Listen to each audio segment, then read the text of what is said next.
ناظرین اسلامی جمعیت طلبہ جو مسلسل اپنے اس فریضے کو، تاریخ کے اس فریضے کو انجام دے رہا ہے، میں اس کا نام نہ لوں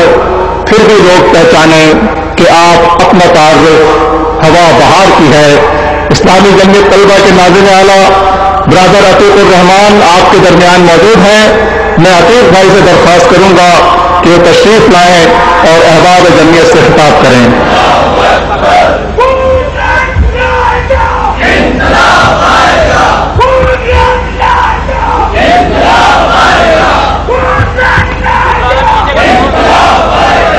السلام علیکم ورحمۃ اللہ وبرکاتہ۔ بسم اللہ الرحمن الرحیم۔ الحمد للہ رب العالمین والعاقبۃ للمتقین والصلاۃ والسلام علی قائد المجاہدین امام المتقین صلی اللہ علیہ وسلم۔ قل ان صلاتی ونسکی ومحیایا ومماتی للہ رب العالمین۔ میری زندگی کا مقصد تلگی کی سرفرازی، میں اسی لیے مسلمہ، میں اسی لیے نمازی۔ محترم جناب سید منور حسن صاحب، قیم جماعت اسلامی پاکستان، محمد حسین محنتی صاحب، راشد مسیم صاحب، حافظ نعیم الرحمان صاحب، اسامہ رضی بھائی، اسٹیج پر بیٹھے ہوئے جماعت اسلامی کے ذمہ داران ساتھیوں، اس پنڈال میں موجود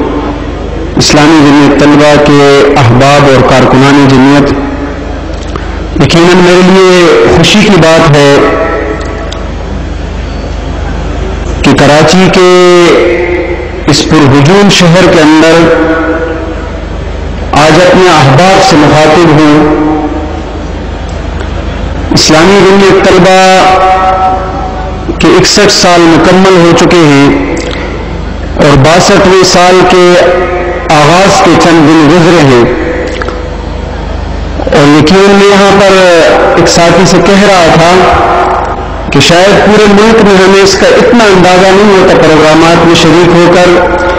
جتنا اس کراچی کے احباب کے پروگرام میں شریک ہو کر اندازہ ہوا کہ یقیناً اسلامی جمعیت طلبہ کے اندر بزرگ ترین کارکنان بھی موجود ہیں۔ سید ابوالعلا مودودی رحمہ اللہ علیہ نے دین کا انقلابی فکر دیا، انسانوں کو بدلنے کا اور نظام کو بدلنے کا اور پورے معاشرے کو بدلنے کا، اور اس تحریک کو برپا کرتے ہوئے انہوں نے ایک فکر دی نوجوانوں کو، اور وہ پھول بلڈنگ کے اندر 1947 میں جمع ہوئے تو 25 تھے کل ہوئے، اور تاریخ کہتی ہے کہ اس پھول بلڈنگ میں جب وہ 25 طلبہ مل بیٹھے کہ نظام کو کیسے بدلنا ہے، انسان کی تعمیر کیسے کرنی ہے اور انسانیت کی تعمیر کیسے کرنی ہے۔ انسانیت کی تعمیر وہ کام جو انبیاء کا مشن رہا، آدم علیہ السلام سے لے کر محمد الرسول اللہ صلی اللہ علیہ وسلم تک تمام انبیاء نے ایک ہی کام کیا کہ انسانیت کی تعمیر کی، انسانوں کو تعمیر کیا اور معاشرے کی تعمیر کی، دین کو غالب کیا۔ تو وہیں پر تاریخ کہتی ہے کہ سید ابوالعلا مودودی رحمہ اللہ علیہ خود بھی اس بلڈنگ میں اس لمحے پر موجود تھے، لیکن انہوں نے نوجوانوں کو ایک فکر دینے کے بعد ان کو ذہن کی آزادی دی، فکر کی آزادی دی، اور اس میٹنگ میں نہ خود بیٹھے نہ کوئی اپنا ایجنڈا ان کے سامنے رکھا، بلکہ ایک راستے کی طرف لگانے کے بعد ان کو آزادی سے چھوڑ دیا کہ وہ اپنی صلاحیتوں اور اپنی قوتوں کو مجتمع کریں، اس کو پروان چلائیں اور اس معاشرے کو تبدیل کر دیں۔ اور وہ سفر جو 25 طلبہ سے شروع ہوا تھا، آج الحمدللہ لاکھوں طلبہ سے گزرتا ہوا ابھی بھی اسی طرف گامزن ہے، انقلاب کا سفر۔ آج پاکستان کے اندر 1300 تک ارکان جمعیت، 1700 نگاران رکنیت، تقریباً 18,000 سے کچھ اوپر رفقاء جمعیت اور 30 سے 35,000 کے درمیان کارکنان جمعیت رجسٹرڈ، تقریباً کچھ کم 3,000 یونٹس کے اندر انقلاب کی تیاری کر رہے ہیں۔ وہاں پر درس قرآن ہوتا ہے، اسٹڈی سرکل ہوتا ہے، مطالعہ قرآن ہوتا ہے، قرآن کی تفسیر پر ڈسکشن کی جاتی ہے، لوگوں کو لٹریچر پڑھایا جاتا ہے، معاشرے کے اندر سے لوگوں کو کھینچ کر، نوجوانوں کو کھینچ کر انقلاب کے راستے پر لگایا جاتا ہے۔ اور دراصل اس اسلامی جمعیت طلبہ کو روکنے کی تو بہت کوششیں ہوئی، لیکن یہ اگر چل رہی ہے تو اپنے دعوت کی قوت کی بنیاد پر چل رہی ہے، اور وہی دعوت اس کو آگے بڑھاتی ہے، اس کے لیے راستے کے اندر آسانیاں مہیا کرتی ہے اور رکاوٹوں کو عبور کرنے کا فن سکھاتی ہے ان لوگوں کو۔ وہ جو کچی عمر کے لوگ ہوتے ہیں اور جس کے متعلق جو جوانیاں دیوانیاں کہلاتی ہیں، اس دیوانگی کے عالم میں بھی یہ سلیقہ رکھتے ہیں، ہنر رکھتے ہیں کہ راستہ کیسے بنایا جاتا ہے۔ پورے ملک کے ہر ایک گوشے کے اندر تو لوگ اس سے باخبر ہیں، لیکن شہر کراچی کے احباب جمعیت اور کارکنان جمعیت کا واسطہ بہت ہوا ان چیزوں سے کہ کس طرح بار بار روکا گیا اور بار بار رکاوٹوں کو عبور کرتے ہوئے سفر ابھی جاری ہے۔ آج جس جمعیت کے متعلق، جس کے مقصد کے متعلق بات کی گئی کہ وہ مقصد وہی ہے جو 60-61 سال پہلے تھا اور اس مقصد سے کوئی اس کو ہٹا نہیں سکا۔ اس راستے کے اندر مختلف آزمائشیں آئی اور کامیابیاں بھی آئی۔ وہ جو تحریک نظام مصطفیٰ چلی تھی، وہ جو ختم نبوت کی تحریک تھی جس نے اس معاشرے کو ایک نئے ڈگر پر چلایا، پورے پاکستان کو تبدیل کر دیا۔ 1973 کا جب آئین بن رہا تھا تو ان نوجوانوں کی تحریک کا اثر تھا اس کے اوپر۔ تو آپ لوگوں سے ان تحریکوں کی کیا بات کی جائے، کیونکہ آپ سب میں تو لوگ موجود ہیں جو ان تحریکوں کو چلایا کرتے تھے، معاشرے کے اندر تبدیلی کی کوشش کیا کرتے تھے۔ مجھ سے زیادہ تو آپ لوگ باخبر ہیں کہ کتنی سہولتوں سے گزر کر اس راستے کو کے اندر کامیابیاں حاصل کی گئی، کتنی مشکلات کو انگیز کیا گیا